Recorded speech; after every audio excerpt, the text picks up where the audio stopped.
Chikondo cha chikulu kumwamba Mikaeli, kulimbana ni Satana, anasisirwa Satana yo basi, zikulu kongola linafala soka. Chikondo cha chikulu kumwamba Mikaeli, kulimbana ni Satana, anasisirwa Satana yo basi, zikulu kongola linafala soka.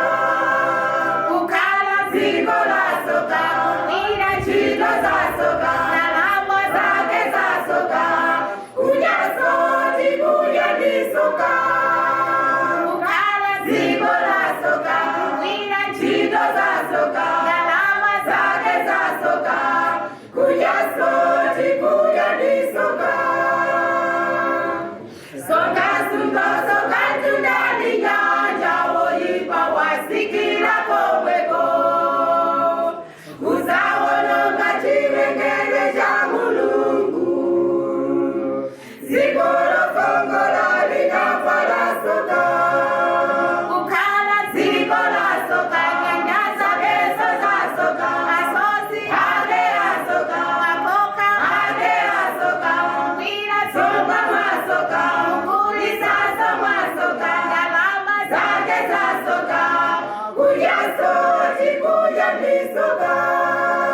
Ukala ziko la soka, nyanyaza beso za soka, asosi age asoka, mwira soka masoka, makoka age asoka, mkuli sasa masoka, alama zake za soka, kuja soti kuja misoka. Pamene pavu ya Satana ikula kusonyeza mabeto hanjawi, Yesu mozaonekera mitambo, zikola soka lili safala mwai, sakala zikola mwai, kunena tano za mwai, kulimba nyimbo za